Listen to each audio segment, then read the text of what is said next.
कार्तिक कृष्ण पक्ष की त्रयोदशी तिथि के दिन धनतेरस का पर्व पूरी श्रद्धा व विश्वास के साथ मनाया जाता है।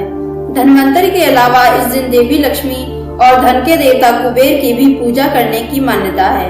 शास्त्रों के अनुसार धनतेरस के दिन ही भगवान धनवंतरि हाथों में स्वर्ण कलश लेकर सागर मंथन से उत्पन्न हुए। धनवंतरि ने कलश में भरे हुए अमृत से देवताओं को अमर बना दिया। धनवंतरि के उत्पन्न होने के 2 दिन बाद देवी लक्ष्मी प्रकट हुई, इसलिए दिवाली से 2 दिन पहले धनतेरस का त्योहार मनाया जाता है। शास्त्रों के अनुसार भगवान धनवंतरि देवताओं के वैद्य हैं। इनकी भक्ति और पूजा से आरोग्य सुख यानी स्वास्थ्य लाभ मिलता है। मान्यता है कि भगवान धनवंतरि विष्णु के अंशावतार हैं। संसार में चिकित्सा विज्ञान के प्रसार के लिए ही भगवान विष्णु ने धनवंतरि का अवतार लिया था।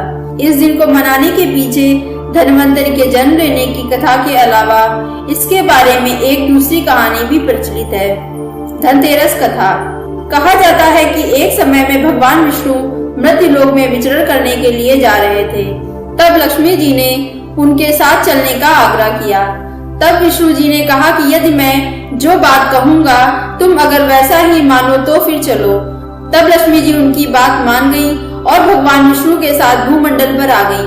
कुछ देर बाद यहाँ एक जगह पर पहुंचकर भगवान विष्णु जी ने लक्ष्मी जी से कहा, जब तक मैं ना आऊं तुम यहाँ ठहरो, मैं दक्षिण दिशा की ओर जा रहा हूँ, तुम उधर मत आना। विष्णु जी के जाने पर लक्ष्मी जी के मन में कौतूहल जागा कि आखिर दक्षिण दिशा में ऐसा क्या रहस्य है जो मुझे मना किया गया है, और भगवान स्वयं चले गए।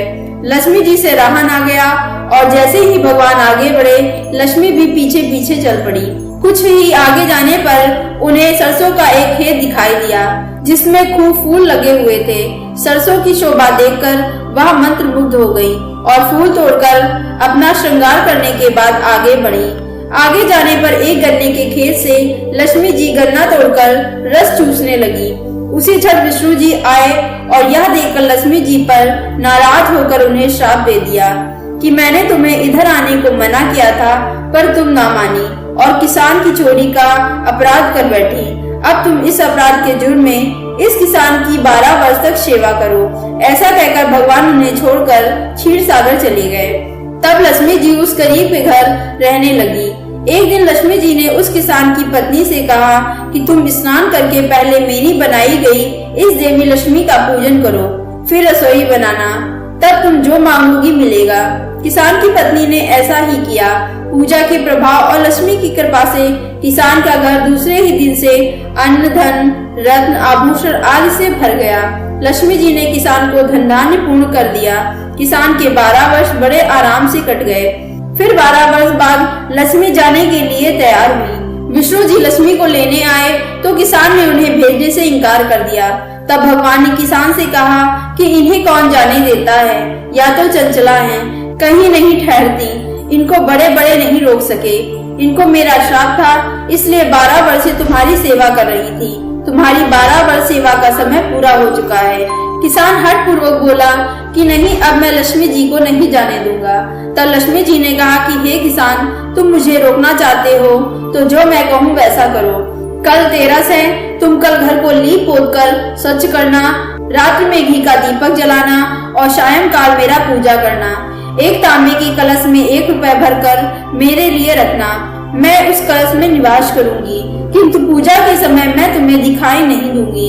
इस एक दिन की पूजा से वर्ष भर में तुम्हारे घर से नहीं जाऊंगी। यह कहकर वह दीपकों के प्रकाश के साथ 10 दिशाओं में फैल गई। अगले दिन किसान ने लक्ष्मी जी के कथानुसार पूजन किया। उनका घर धन धान्य से पूर्ण हो गया। इसी वजह से हर वर्ष 13 के दिन लक्ष्मी जी की पूजा होने लगी। धनतेरस की दूसरी कथा। कार्तिक कृष्ण त्रयोदशी के दिन देवताओं के कार्य में बाधा डालने के कारण भगवान विष्णु ने असुरों के गुरु शुक्राचार्य की एक आंख फोड़ दी थी।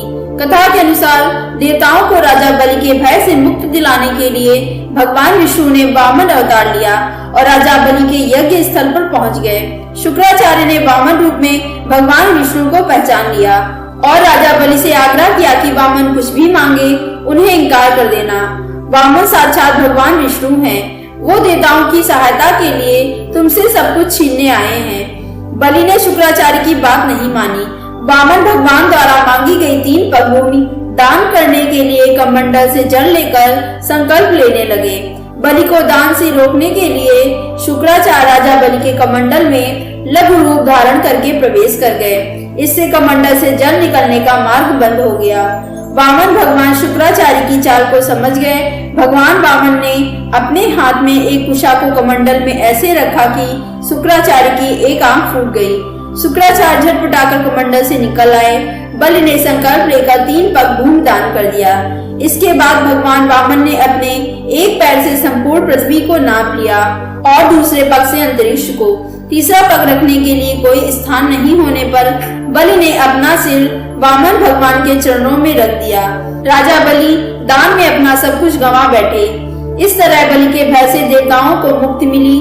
बलि ने जो धन संपत्ति देवताओं से छीन ली थी, उससे कई गुना धन संपत्ति देवताओं को मिल गई। इस उपलक्ष्य में धनतेरस का त्योहार मनाया जाता है।